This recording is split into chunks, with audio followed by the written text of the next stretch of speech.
it's your girl Nancy Red, and this is season 3 of Mompreneurs, where every week we celebrate beautiful Black entrepreneurs who are simultaneously amazing business moguls and awesome moms. We're listening to their life stories and inspiring advice. Now, I'm so excited about today's guest.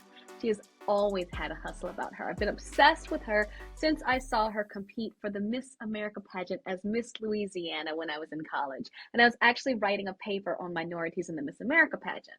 And I immediately fell in love with Faith Jenkins right then and there. Now, let me tell you a little bit about her because she is absolutely incredible. She went and she was a Manhattan criminal prosecutor, and she was a legal expert on TV shows before getting her show Judge Faith, moving on to divorce court, and now she's got a hit true crime series on Oxygen called Killer Relationship. And she's literally written the book on relationships, y'all. And if y'all out here trying to find your man, you need to get Sis Don't Settle. It's an incredible book. Faith is an inspiring woman, wife, and mother. She talks the talk, she walks the walk. Faith, I'm so proud of you, and I'm so delighted to welcome you here today. Welcome. Hey, Nancy, so excited to be here. Thank you so much. I've been looking forward to this for a long time. I love the program. I love what you're doing. I love the women that you're highlighting. And I love you. We've known each other for a long time. So you mentioned how you found out about me through Miss America. I also discovered you when you were competing. So thank you for being such an inspiration, doing such an amazing inspirational program for other women. Oh, it's so great because we have to support each other figuring out this very complicated life. And so many facets are needed in order to build a life and generational wealth and generational sanity. And you have done such a great job along the way of not just hoarding this information for yourself, but also sharing with your community, not just your friends, but also society through your social media, through your programming, through your interviews, through your book on what it takes to build a life. And what's really interesting about you, when you're here now as a mompreneur, you are an executive producer on your shows, you are doing so many different things, but you actually learned so much about how to be the wife and mother you wanted to be by your career handling a lot of divorces, right? Yes, I my very first court appearances as a young attorney in New York were in family court. I had an externship when I started at my big law firm. I was in a big firm litigation group, and they call us paper litigators because we would never go to court. All we did was write briefs and appear um, on some hearings occasionally, but most of our decisions were decided through our motions that we would file. So I took a 6-month externship with a firm, and it was with an organization that only handled divorce, child custody, child visitation, all family court issues for women in New York who couldn't afford attorneys. So those were my very first court appearances. And as you know, I went on to do the TV show Judge Faith. And the bread and butter of the cases that really got the most attention on that show were people who were in relationships and also on divorce court. And I think that people relate to the stories because we all have relationships, whether it's a romantic relationship, a friendship, a family member. We all aspire to have connections with other people. And so the question is, even when you have a connection with someone and things are going well, a lot of people don't know how to handle when the opposite happens, when things are not going well, when you're going through a breakup, when you're disconnecting with someone and have to go the other way. So that's what I saw as a 24-year-old litigator in New York, handling these cases with people who were twice my age, who just did not know how to handle their emotion in an emotionally healthy way and separate from each other. Right. A lot of times this is all that is known. And you're here, you're young, you have dreams and aspirations, and you're looking for role models. You're looking for information and advice. And it wasn't in the divorce proceedings, but you along the way would pick up information, right? You would cobble it together until you realized what to do and what not to do so that you could build the life that you deserve. You make a good point, Nancy, because I didn't feel like I had a lot of realistic role models. So that's why programs like this, I think, are so important for women, young women in particular, because back then I didn't really know where to go and where to turn. So I would just pick up. I remember one of the first books I read was a book by that helped me career wise and sort of shape what I wanted to do, how to set my goals and dream bigger dreams. It was a book by Les Brown called Live Your Dreams. Somehow I picked up that book in college and I read it cover to cover. And the things that he said and the exercises he encouraged people to do in that book, writing down your goals, reading them 3 times a day, ignoring the noise, the other people that are going to tell you or infer to you that it's not possible, the inner conversations you have with yourself. Stop convincing yourself you can't do what you want to do. It starts with you. So that was the first book that I started from. And then I just sort of looked in other directions for other people who were doing things that I was interested in doing. And I would read about them, how to get there. But I really didn't feel like I had those tangible, realistic, especially women role models that I could look to. So initially, I think it was a challenge and a struggle for me. And that's why we're here, because this has been a struggle for both of us in many different ways, right? Like being out here, and why we do this show, and thank you for your kind words, is because I want everyone to get the information they need so that they can avoid a lot of the mistakes that you and I have made along the way, because we just didn't know. I like to refer to it as being like an immigrant. So you can be a business immigrant, you can be a relationship immigrant, you can be an entertainment immigrant, and it just means that you're doing it for the first time in your family. Yeah. And so, of course, you have no idea. Yeah. So people like you serve a purpose to show that, yes, you can be an immigrant to business, be an immigrant to an amazing relationship, be an immigrant to being on TV, and make it and do it. And that's what you've done. And so what we want to do here is talk about all the elements of your mompreneurship. But Mhm. before we get into that, let's talk about who makes your mom. Tell us about your lovely household.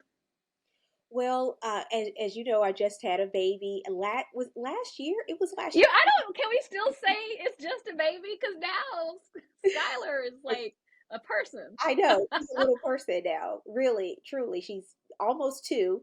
But I can't believe it was just last year that I had her because I feel like she's been a part of my life for so long. It's like, how did I exist? What was life like before her? I don't even remember. It's like, everything changes so quickly. So it's my daughter, and of course I got married in 2020, as you know, right before the world shut down. You were a You were the part. last event any of us got to attend, and it was Right. spectacular. It was worth it. Yes, yes. And little did we know that would be the last week that we were all together. So becoming a first-time mom at this stage in my life where I'd done, some things that I wanted to do and achieve, many things that I wanted to in my career. We're all still aspiring to do a lot more, but it was easier to me in one respect where financially I didn't have to worry about money when I had her, like my parents did with me. So that helped. But on the other side, I think no matter how many people you talk to or no matter how much you read, nothing really prepares you for the changes that come with becoming a mother, especially when you want to be a good mother. I should say that. The challenges that come with wanting to be a good mother and just learning things, a lot of things you really have to learn by doing, but emotionally, spiritually, just in overall, how much I changed, I was a little surprised and taken aback by that. And the anxiety that comes with having a small child, never really having experienced anxiety before until after I had her. Girl, that So, anxiety. And especially considering all of the things that you've done, right? You're so intrepid. And that's one of the things that makes entrepreneurship difficult with motherhood, because you have this layer of anxiety, of guilt, of stress, of care, and just it's not about you. no, it's not about you at all. And I think that in that respect, you are learning to now adapt to this new life where there's somebody whose whole world revolves around you.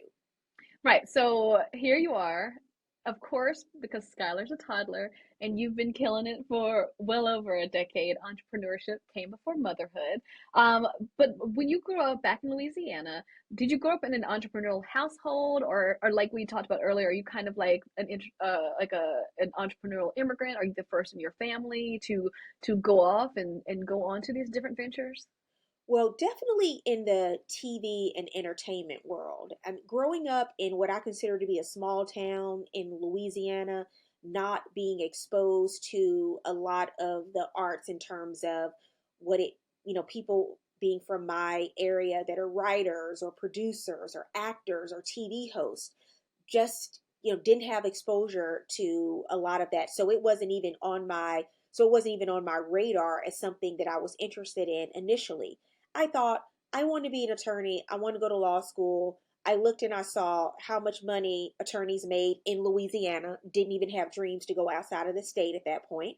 I thought, I'll stay here and be an attorney. And then everything really changed when I started competing in the Miss America system, because that's when I had the opportunity to first travel, and I started meeting people from all over the country, from all over the world, all over the state.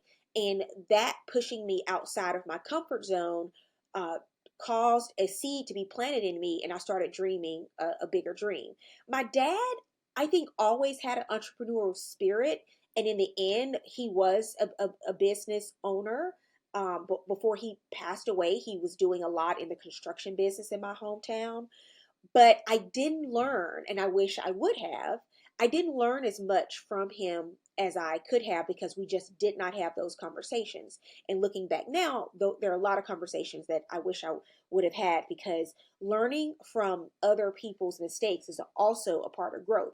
I think as we all navigate and figure things out, because none of us know what we're doing in some respects, right? We're all just figuring things out. Some of us just have more courage than others to pursue the unknown.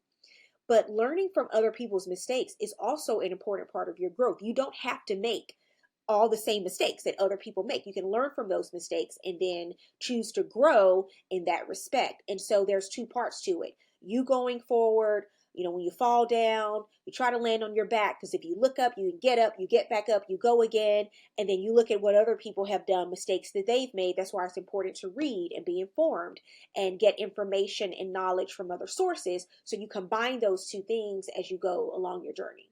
And not always is it a mistake, it's just an experience, right? Like when you know better you do better. And also when you're first starting out, sometimes you take what you can get. You're just excited to be in the streets, and then you look around and you're like, okay, well, how can I change this paperclip into a Porsche? For Yes. example, one of the things we talk a lot about here on Mompreneurs is IP and ownership of your content.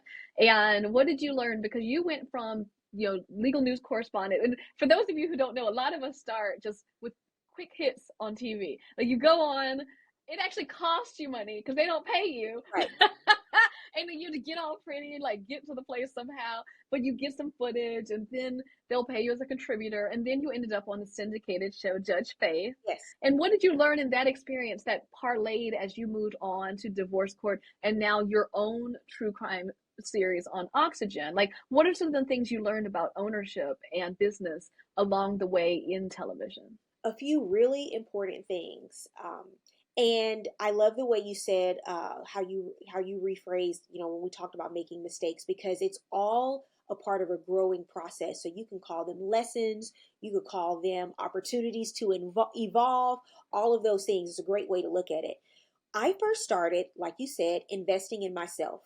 I would pay for my own clothes, hair, makeup to go on television. I would take a half day off of work, whatever I was working on, to go and make these free appearances on television. So I did that, and it was especially during the George Zimmerman trial in Florida.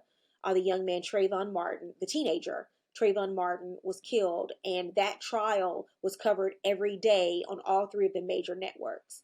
If I were to call something my break in television, I think that trial was it, because I would appear sometimes on CNN, Fox News, and MSNBC on all the same day. And I always would pride myself on, listen, I'm not there to give a political spin, because those networks are on opposite ends of the spectrum a lot of times politically. But I would just go in as a legal analyst and I would say, this is my perspective and my opinion on this case as a legal analyst. So I could appear anywhere on any network to give my opinion about that. So that was free. After that trial, I got offered my first job at MSNBC as a legal analyst. And I also got offered a position to do a pilot for the show Judge Faith, which ended up getting picked up. Here's the lesson I learned from that. Judge Faith was on the air 3 to 4 years in daytime syndication, but it was not a union show.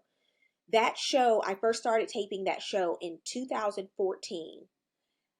That show still makes over $1 million a year in residuals, and I get none of it because that show was not a union show.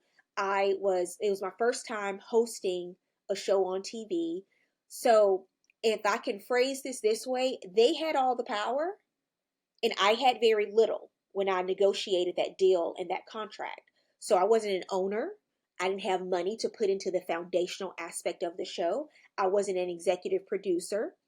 It was my first time hosting a show on TV, so I didn't have a strong argument to make that I should be executive producing this show. People were giving me a lot of direction. Of course, I was the host and I had a lot of opinions. So because of those things, I did not have I wasn't a part of the back end of the deal. I was literally just hired to host. Well, since that show went off the air, look at all of the ways that you have all these streamers now that are available that all they do, they buy content from people because they just want hours of content. So that show, Judge Faith, has been sold all over the world, all over streamers. It's been on South Africa. It's been in networks, but I got paid to host that show for those seasons and not a dollar more. So going forward, now I know the importance. And I'm not saying I could have done a lot different at that time, Nancy, because it was my first time hosting a show on TV. But going forward for me now, I know and I see the importance of having ownership stake in what you're doing. Being an executive producer, it's your voice, it's your face, it's your brand. So there's nothing I'll do going forward that I'm not executive producing, that I don't have an ownership stake in, particularly if it's not a union show. All of those things are really important because for years, the content that you make will be owned and distributed by someone else unless it's you. And you fought for this. This is the thing about Faith that you need to understand. No one said, you know what, Faith? The next time you need to be an executive producer. Faith was the one that realized this. At what point did you realize that you were going to have to really double down on betting on yourself? Because like you said, in order to do these things, you have to have more skin in the game. You might accept less money, you might have to put money in, you might have to have different terms, there's more work. At what point did you say, moving forward, the game is changing? Well, at some point, I decided I knew my worth and I knew my value and I knew what I had to contribute on television. And I have had people come and offer me contracts. And this was a time when I wasn't on TV because Judge Faith had ended. They came, they offered me a contract. It was a nice amount of money at the time. Again, I wasn't hosting, so it was tempting, but I would have no executive producer role, no stake in the show, and this person would basically sort of own me because the exclusivity clause was also, I thought, a very broad. So I said no, and I turned the deal down. When you when you have a true belief in your future and what you believe you are capable of and the content that you want to produce, it's really important. It's just as important that you know the things that you should say no to as the things that you should say yes to. So learning to say no and feeling empowered enough to say no, because there was pressure. People were pressuring me. You should take. Oh, I mean, full disclosure, y'all. When she says nice deal, we're talking a few years and a few $1,000,000. Like, and so I'm not gonna lie, I was like, girl, you sure? You sure you don't want to take that? I mean, that's the thing. As much as I think of myself as like really intrepid and out there, even I was like, man, that sounds pretty good. You don't got no job right now, Faith. But Faith had faith. But you know what? And guess what? The next year, And you know, at the time, and you do think, oh, I hope I'm making the right decision, right? I thought it was the right decision, but I also thought, I really hope this is the right decision. And I have to tell you, it paid off for me, because being able to, I create the show that I have now on Oxygen is a show that I created. I came up with a concept, with the idea, pitched it, teamed up with a production company, sold it to Oxygen. I executive produced it, and I host it. And, you know, having Skylar, I took a little bit of a step back in terms of pitching other ideas that I've created that I plan to executive produce. But now I feel like I've got my sea legs back, and I'm also back in the saddle.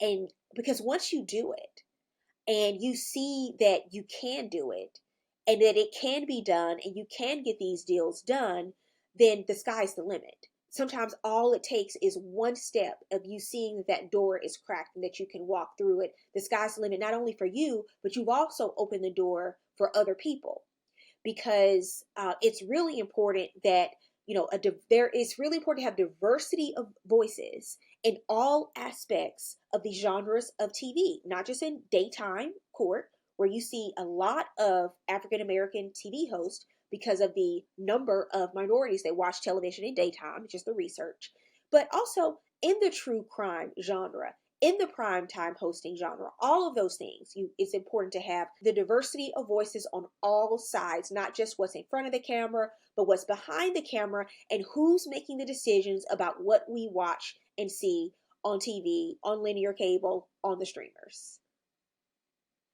And when you talk about opening doors and presenting things the way they should be presented, it's not just for you, but also your family. I want to talk a little bit about your incredible husband, award-winning singer Kenny Lattimore, who is absolutely incredible.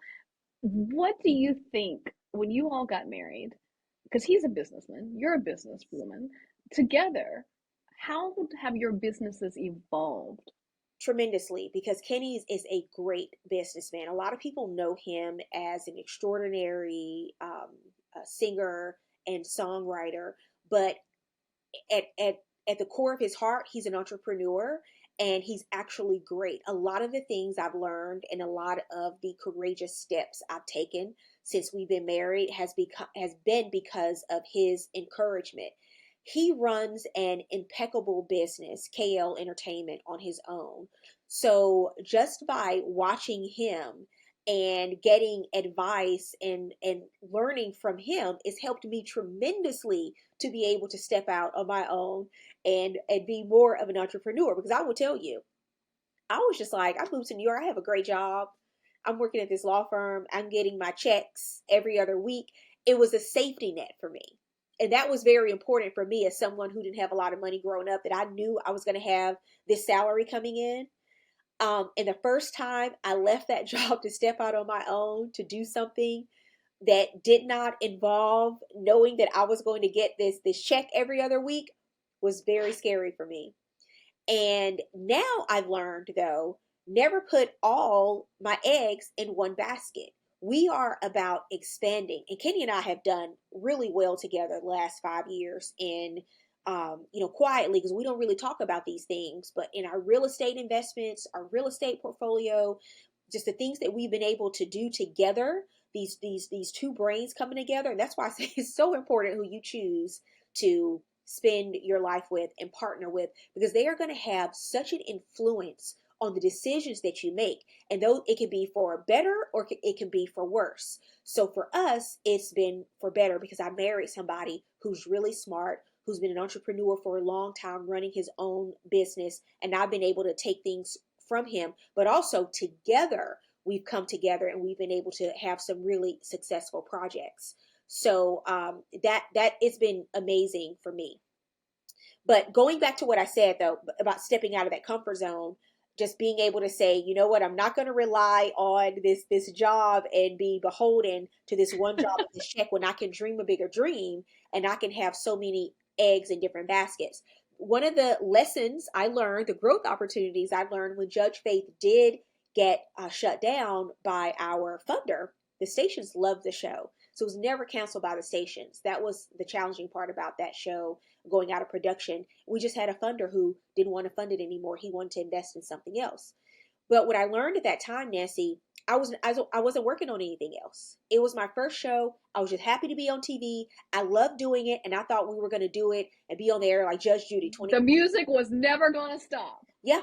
So when it was canceled and that happened, I was caught off guard, and I had no other projects lined up, and I was not working on anything else. And now my motto is I'm walking through every open door I possibly can. I'm exploring all of these different opportunities that I can, and some of them will work, some of them won't.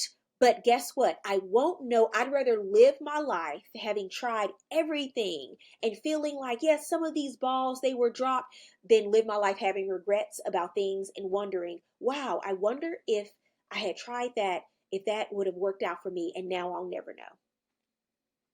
True words have never been spoken. And it's especially important for mompreneurs because it's not just about you. You can't just have all your eggs in one basket. That's why I'm a big fan. Most of the people on here still keep that check and in the middle of the night are working on their business for the longest time until they actually finally can quit, or they never do. Yes. Because you need multiple streams of income in this new world. Absolutely. And I am a big believer in that. And when I find myself sort of relying on something, okay, I have this show now, I'm always thinking I have to have something else lined up while this is, going and doing its thing. And it's just really important to expand as much as you can and have your brand continue to work for you. And you give the best advice, not just here, but in your books, Just Don't Settle, but specifically to moms watching this who they too want to have all the pieces, right? They want to get their stuff. They want to simultaneously have the TV, have the real estate investments, get their husband on board, get their partner on board. What is your advice to people who are watching this hopefully? Because again, I think people don't realize this didn't always happen for you, Faith. You built this. You clawed to the nail. And some people might be thinking like maybe it's not in my cards, but you disagree. You have advice for those people. Well, I started off initially, I will tell you, when I worked in my law firm, I did not love my job.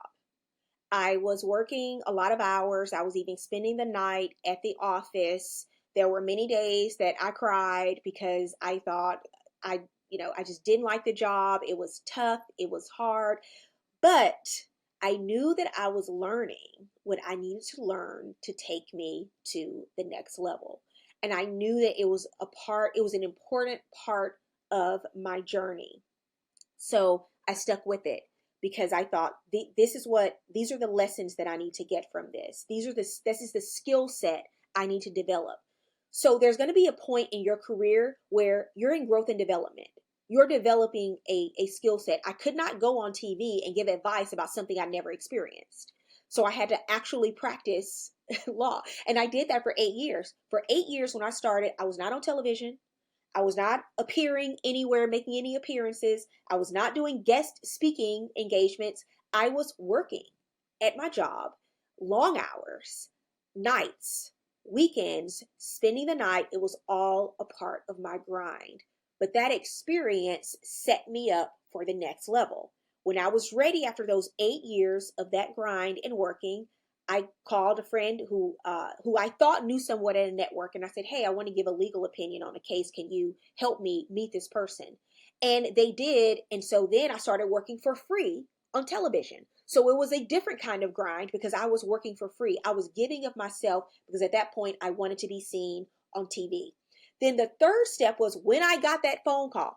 By the way, this is really important. You never know who's watching you. You always want to do your best work no matter where you are. Do you know how many people have called my colleagues back at the firm, people they know, hey, what was Faith like to work with? What was your experience like with her when I am looking for other opportunities or interviewing for other positions or jobs? And I pride myself, Nancy, in every job that I've had in treating people well, being a hard worker, being a team player, and playing well with others. And I pride myself in the fact that people always come back and say, wow, they say you're a hard worker, that you got along with your colleagues. So I say that to say from day one, no matter where you are, your reputation will follow you. So how you treat people is really important from day one. So now jumping ahead, so I did the grind. I planted those seeds and I watered those seeds. So where I am now is not where I started. It was a process. It's a journey. We're all on a journey. There is no finish line. We're all going on the journey, but it was a process. And a part of that process was sometimes being in a job that I didn't love, but I knew I needed the skills and the experience. So take where you are in your process and in your journey and make the most of it. And then you just keep taking steps in the direction that you want to go. You're going to be presented with opportunities. Think about, is this opportunity going to take me in the direction that I want to go? If it's not, for me, the answer was simple. It's a no. If it is, the answer is yes. And I just keep going. I can't see the whole staircase out in front of me, but I can take one step at a time. I love that. And you have to go after it. You didn't wait for someone to like find you in the paper pushing paralegal or whatever. You actually made the call. You were like, I am ready now. I want to do this. And they could have said no. And we both know there are a lot of people who say no, but you don't pay attention to the no. You look for the yeses. Absolutely. Now what we have is the combination of you and Kenny's beauty and brains with Skylar, and you've got her already in her toddlerdom as a little mini influencer. What do you hope she will become? Do you hope that she will follow in y'all's entrepreneurial footsteps? I hope that she is happy and healthy and lives a life that she can be proud of. My goal is to give her all the tools, right, that she can then use to succeed. We are, we're trying something new and different with Skylar that we didn't have. We are a monolingual household, but we are trying to raise a bilingual baby. So so when I talk about the tools and the foundation, I mean, things like this. I know for me, I would have loved to have been able to speak another language, and those 4 years of French in high school did not cut it. So Oh my we God, why are we started the at same 6 months. person? That French, Yeah, especially because we're Southern Faith, and yeah, so like in Louisiana, it's just like Southern Virginia. Like my lady, my French teacher, she'd never been afraid. I love her to death. We're still friends. Bonjour, comme allez-vous? right. That That is so was not very funny. good. Yeah. Awful. Um, But yeah, so you're doing things because both you and Kitty, you have goals for this little girl. well, again, we just want to give her like everyone. I think every good parent, and I say that because working in family court, I've seen a lot of bad parents. So I don't assume that all parents are great because I've seen too many people that I'm thinking, wow, you should not have had kids. You weren't ready. You weren't capable. You don't know how to love people, and now your children are suffering. So, good parents, though, they want to see their children do better than them. They want to offer them opportunities that they never had. And what I know is while she's too young to really to resist some of the things we're offering her, I want to plant the seeds. I remember a friend of mine who had a au pair come from France. She wanted her son to learn to speak French and he was 7, and he already knew English, so he balked at this woman speaking this other language to him because he knew how to speak English, he only wanted English. So for us, we started when she was 6 months old. Her caregivers, babysitters, nannies, everyone, they've always been Spanish speaking, and they only speak Spanish exclusively to her. We speak English, but I try to pick up on things that she's being taught in Spanish as well, so that we can just raise her from a infant to be bilingual. So we're still figuring it out. She'll be 2 in a couple of months.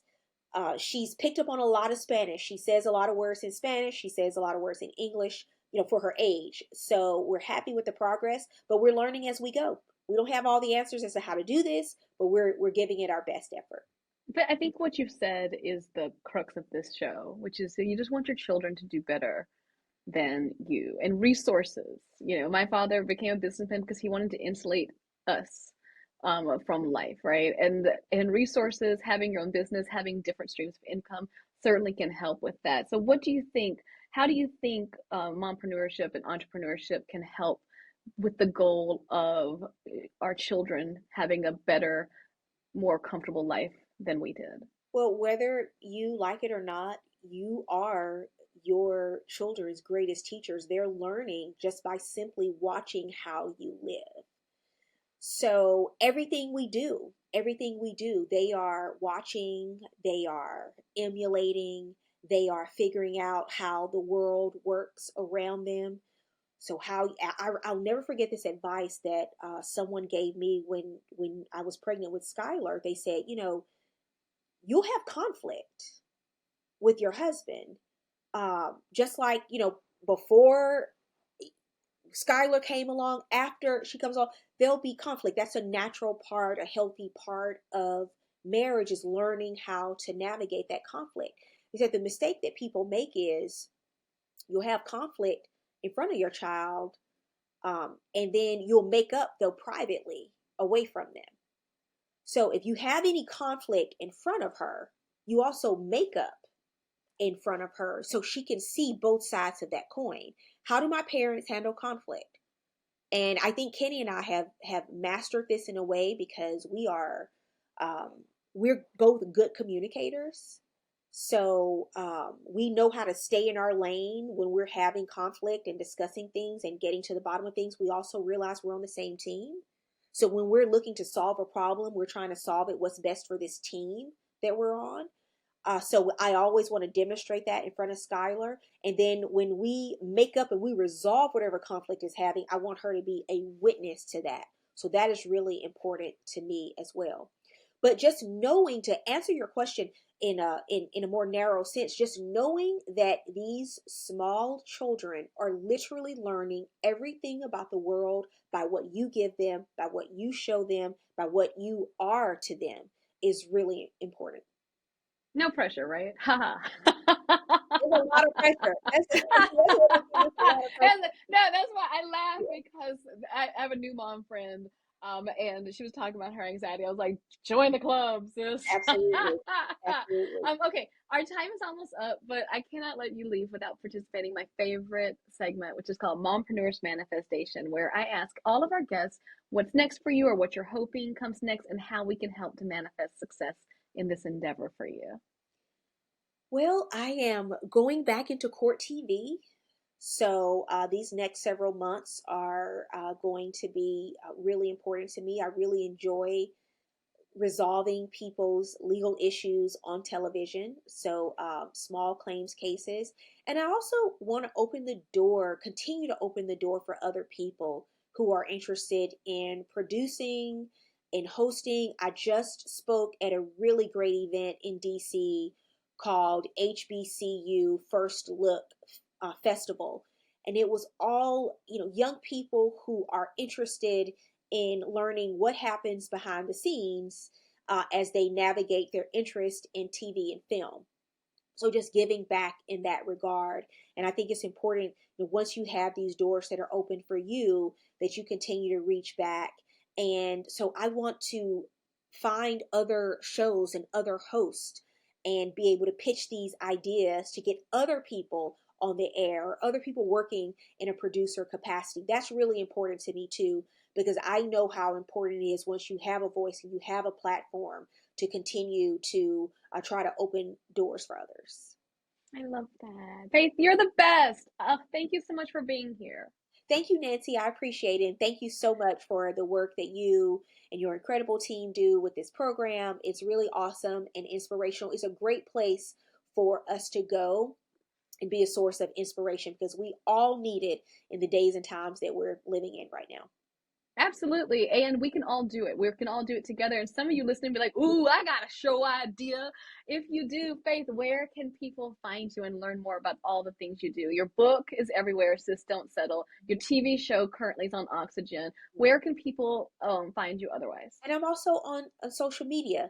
I'm on Instagram at Judge Faith Jenkins, and Facebook at the same. And I'm about to join TikTok, so I'm gonna be on there too. The Okay. kids are gonna have to teach me how to do it. I told my niece, I said, you got to come over and show me how to do this. But I'm about to join, and so a few different places. I love it. Okay, you heard her, everyone. Go follow Faith everywhere, because she's absolutely incredible and inspirational. And you too can learn how not to settle like she has. Thank you so much for listening to Mompreneurs. Just a reminder, a brand new episode goes live each Monday on Urban One Podcast Network, Apple Podcasts, Spotify, or wherever you get your podcasts. Visit urban1podcasts.com. That's urban1podcasts.com. Mompreneurs is brought to you by the Urban One Podcast Network and MadameNoire. Created, produced, and hosted by me, Nancy Red. Executive produced by Allison McGovna and Tanya Hoffler-Moore. Produced and edited by Jiminique Miller.